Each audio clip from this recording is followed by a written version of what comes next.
Bonsoir à tous, on démarre ce journal du Mercato en France, du côté de Lyon. Le cas Oussem Aouar est toujours d'actualité sur les bords du Rhône.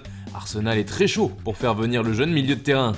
Les Gunners auraient même fait une offre à l'OL d'un montant de 35 millions d'euros, une proposition jugée trop basse par les dirigeants lyonnais, ce qui n'empêcherait pas le club londonien de revenir à la charge avec une nouvelle offre qui devrait bientôt arriver sur la table des négociations. Il s'agirait cette fois de 38 millions d'euros. Les Gaunes ne veulent pas lâcher non plus Jean Lucas, même en prêt. En effet, Strasbourg et Bordeaux ont proposé cette solution à l'OL, mais Juninho et Jean-Michel Aulas ont repoussé cette éventualité. Du côté de Rennes, après la vente d'Edouard Mendy, il faut maintenant lui trouver un remplaçant. Plusieurs pistes ont été évoquées, mais ce serait finalement Alfred Gomis, le portier de Dijon, qui aurait les faveurs du club breton. Une transaction qui devrait rapporter environ 16 millions d'euros au club bourguignon. Et puis en Angleterre, ça bouge encore et toujours à Chelsea. Avec déjà plus de 250 millions d'euros dépensés, les Blues n'ont pas fini leur mercato.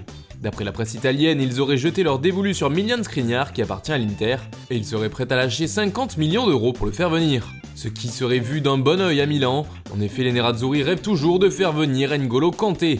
D'ailleurs, le Français, lui, souhaiterait quitter le club londonien, et l'Inter serait en pole position pour le faire venir. Un autre milieu pourrait également faire ses valises avant la fin du mercato, il s'agit de Jorginho.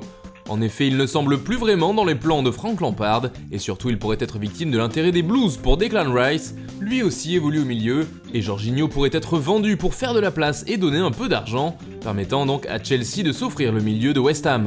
Car celui-ci coûterait beaucoup d'argent, au moins 55 millions d'euros. Pour l'instant, aucune offre n'a été faite pour Jorginho, en revanche, le PSG suit l'ancien du Napoli et aimerait le faire venir en prêt.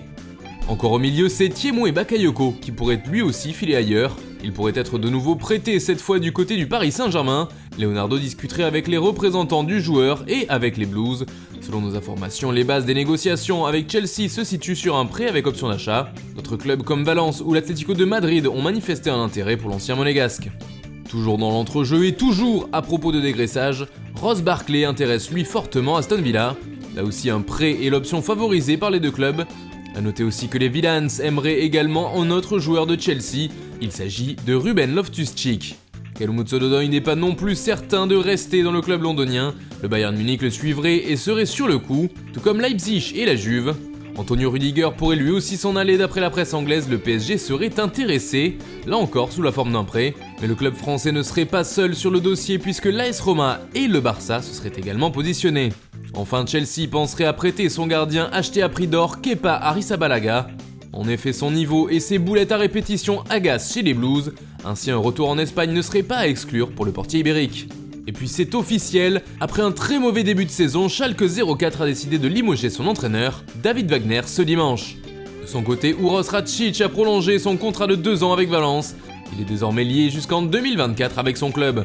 Voilà, c'est tout pour aujourd'hui, bonne soirée à tous et rendez-vous demain pour de nouvelles informations sur le Mercato.